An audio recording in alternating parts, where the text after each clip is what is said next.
ಪದ್ಯ 9. ಅಮ್ಮ. ನಿನ್ನ ನುಡಿಯ ಜೇನಿನಲ್ಲಿ ಎದೆಯ ಒಲುಮೆಯ ಸಿರಿಯಲಿ ಮುದ್ದೆ ಮಾಡಿ ಅನುರಾಗದಿ ನೀಡಿ ಜೋಗುಳ ಹಾಡುವೆ ಲಾಲಿಯಲಿ.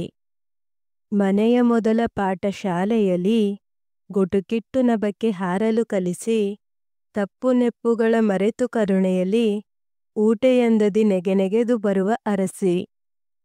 ಮಹಾತ್ಮನಿರಲಿ ಮಂಕನಿರಲಿ ಜಗದೊಡೆಯನಾಗಲೆಂದು ಹರಸುವ ಮಾತೆ, ಗುರಿಮರೆತ ಬಾಳಿಗೆ ನೀ ದಿಕ್ಸೂಚಿ, ನೀ ಬರಿ ಅಮ್ಮಳಲ್ಲ ನಡೆದಾಡುವ ದೇವತೆ.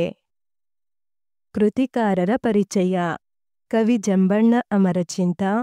ಜನನ 1945. ಸ್ಥಳ ರಾಯಚೂರು. ರಚನೆ ಮುಂಜಾವಿನ ಕೊರಳು. ಅದೋ ಜಗತ್ತಿನ ಅಕಾವ್ಯ. ಮಣ್ಣಲ್ಲಿ ಬಂದ ಅಕ್ಷರ. ಹರಿಯುವ ನದಿಗೆ ಮೈಯೆಲ್ಲ ಕಾಲು. ಗಜಲ್ ಮತ್ತು ರುಬಾಯಿ ಕವನ ಸಂಕಲನಗಳು. ಪ್ರಶಸ್ತಿ: ಕರ್ನಾಟಕ ರಾಜ್ಯೋತ್ಸವ ಪ್ರಶಸ್ತಿ, ಕರ್ನಾಟಕ ಸಾಹಿತ್ಯ ಅಕಾಡೆಮಿ ಪ್ರಶಸ್ತಿಗಳು ಲಭಿಸಿವೆ. ಪ್ರಶ್ನೆಗಳು. 1 ವಾಕ್ಯ. ತಾಯಿಯ ನುಡಿಯಲ್ಲಿ ಏನು ತುಂಬಿದೆ ಎಂದು ಕವಿ ಹೇಳುತ್ತಾರೆ? ತಾಯಿಯ ನುಡಿಯಲ್ಲಿ ಜೇನು ತುಂಬಿದೆ ಎಂದು ಕವಿ ಹೇಳುತ್ತಾರೆ. ತಾಯಿ ಜೋಗುಳವನ್ನು ಹೇಗೆ ಹಾಡುತ್ತಾಳೆ? ತಾಯಿ ಜೋಗುಳವನ್ನು ಅನುರಾಗದಿಂದ ಹಾಡುತ್ತಾಳೆ. ಮಗುವಿನ ಮೊದಲ ಪಾಠಶಾಲೆ ಯಾವುದು? ಮಗುವಿನ ಮೊದಲ ಪಾಠಶಾಲೆ ಮನೆ. ಅಮ್ಮ ಯಾವುದಕ್ಕೆ ದಿಕ್ಸೂಚಿಯಾಗುವಳು? ಅಮ್ಮ ಗುರಿಮರೆತ ಬಾಳಿಗೆ ದಿಕ್ಸೂಚಿಯಾಗುವಳು. ಕವಿ ಅಮ್ಮನನ್ನು ಏನೆಂದು ಕರೆದಿದ್ದಾರೆ? ಕವಿ ಅಮ್ಮನನ್ನು ನಡೆದಾಡುವ ದೇವತೆ ಎಂದು ಕರೆದಿದ್ದಾರೆ. ಜಂಬಣ್ಣ ಅಮರಚಿಂತ ಅವರ ಮೊದಲ ಕವನ ಸಂಕಲನ ಯಾವುದು? ಜಂಬಣ್ಣ ಅಮರಚಿಂತ ಅವರ ಮೊದಲ ಕವನ ಸಂಕಲನ ಮುಂಜಾವಿನ ಕೊಳಲು. 3-4 ವಾಕ್ಯ. ತಾಯಿ ಪ್ರೀತಿಯಿಂದ ಲಾಲಿ ಹಾಡುವ ಬಗೆ ಹೇಗೆ? ತಾಯಿಯ ನುಡಿ ಜೇನಿನಂತೆ ಮಧುರವಾಗಿದೆ. ಅವಳ ಎದೆಯಲ್ಲಿ ಪ್ರೀತಿ ವಾತ್ಸಲ್ಯ ತುಂಬಿ ಅನುರಾಗದಿಂದ ಲಾಲಿ ಹಾಡುವಳು. ತಾಯಿ ತನ್ನ ಮಗುವನ್ನು ಹೇಗೆ ಅರಸಿ ಬರುತ್ತಾಳೆ? ತಾಯಿ ತನ್ನ ಮಗುವನ್ನು ನೀರಿನ ಚಿಲುಮೆಯಂತೆ ಅರಸಿ ಬರುತ್ತಾಳೆ. ತಾಯಿ ತನ್ನ ಮಗುವನ್ನು ಏನೆಂದು ಹರಸುತ್ತಾಳೆ? ತಾಯಿ ತನ್ನ ಮಗುವನ್ನು ಮಹಾತ್ಮನಿರಲಿ ಮಂಕನಿರಲಿ ಜಗದೊಡೆಯನಾಗು ಎಂದು ಹರಸುತ್ತಾಳೆ. ಕವಿತೆಯ ಈ ಸಾಲುಗಳ ಅರ್ಥ ಹೇಳಿರಿ. ಊಟೆಯಂದದಿ ನೆಗೆ ನೆಗೆದು ಬರುವೆ. ನೀರಿನ ಚಿಲುಮೆ ಉಕ್ಕಿ ಬರುವಂತೆ ತಾಯಿ ತನ್ನ ಮಗುನನ್ನು ಅರಸಿ ಬರುತ್ತಾಳೆ.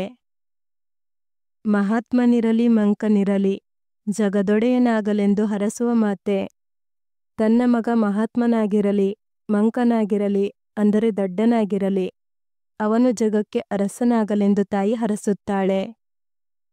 ಗುರಿಮರೆತ ಬಾಳಿಗೆ ನೀ ದಿಕ್ಸೂಚಿ. ಸಾಧನೆ ಮಾಡುವ ಮಕ್ಕಳಿಗೆ ತಾಯಿ ದಾರಿ ತೋರಿಸುವ ದಿಕ್ಸೂಚಿಯಾಗಿದ್ದಾಳೆ. ಭಾಷಾಭ್ಯಾಸ. ಹೊಂದಿಸಿ ಬರೆಯಿರಿ. ನುಡಿ, ಮಾತು, ಅನುರಾಗ, ಪ್ರೀತಿ, ಊಟೆ, ನೀರಿನ ಚಿಲುಮೆ, ನಭ, ಆಕಾಶ. ಸ್ವಂತ ವಾಕ್ಯ. ಅನುರಾಗ. ತಾಯಿ ಜೋಗುಳವನ್ನು ಅನುರಾಗದಿಂದ ಹಾಡುತ್ತಾಳೆ. ನಭ. ಪಕ್ಷಿಗಳು ನಭದಲ್ಲಿ ಹಾರಾಡುತ್ತವೆ. ಗುಟುಕಿಡು. ತಾಯಿ ಹಕ್ಕಿ ಮರಿ ಹಕ್ಕಿಗಳಿಗೆ ಗುಟುಕಿಡುತ್ತದೆ. ಮಹಾತ್ಮ. ನಮ್ಮ ದೇಶದಲ್ಲಿ ಅನೇಕ ಮಹಾತ್ಮರಿದ್ದಾರೆ. ದಿಕ್ಸೂಚಿ. ನಮ್ಮ ಬದುಕು ಬೇರೆಯವರಿಗೆ ದಿಕ್ಸೂಚಿಯಾಗಬೇಕು. ಕೆಳಗೆ ಕೊಟ್ಟಿರೋ ಪದಗಳ ಉಚ್ಚಾರಣೆ ಹಾಗೂ ಅರ್ಥ ವ್ಯತ್ಯಾಸ ತಿಳಿಯಿರಿ. ಅರಸು, ಹರಸು, ಹಾಡು, ಆಡು, ನಡೆ, ನುಡಿ, ನಗೆ, ನೆಗೆ, ಸಿರಿ, ಸೆರೆ, ಮರೆ, ಮೊರೆ. ವಿರುದ್ಧಾರ್ಥಕ ಪದ. ರಾಗ, ವಿರಾಗ, ಕರುಣೆ, ನಿಷ್ಕರುಣೆ, ಒಡೆಯ, ಸೇವಕ, ಮೊದಲ, ಕೊನೆಯ. ಈ ಜೋಡು ನುಡಿಗಳನ್ನು ಗಮನಿಸಿ ವಾಕ್ಯದ ಮುಖಾಂತರ ಅರ್ಥ ತಿಳಿಯಿರಿ. ತಪ್ಪು ನೆಪ್ಪು. ನನ್ನ ತಪ್ಪು ನೆಪ್ಪುಗಳನ್ನು ಅಮ್ಮ ಕ್ಷಮಿಸುವಳು. ಅಡೆತಡೆ. ಅಡೆತಡೆ ಬಂದರೂ ಓದು ಮುಂದುವರೆಸುವೆನು. ಸುಳ್ಳು ಪೊಳ್ಳು. ನಾನು ಸುಳ್ಳು ಪೊಳ್ಳು ಹೇಳುವುದಿಲ್ಲ. ಹಾಲು ಜೇನು. ಬದುಕು ಹಾಲು ಜೇನಿನಂತೆ ಇರಬೇಕು. ನಿಮ್ಮ ತಾಯಿಯ ಬಗೆಗೆ ನಿಮ್ಮ ಅನಿಸಿಕೆಗಳನ್ನು ಬರೆಯಿರಿ. ನನಗೆ ನನ್ನ ಅಮ್ಮನೆಂದರೆ ತುಂಬಾ ಇಷ್ಟ.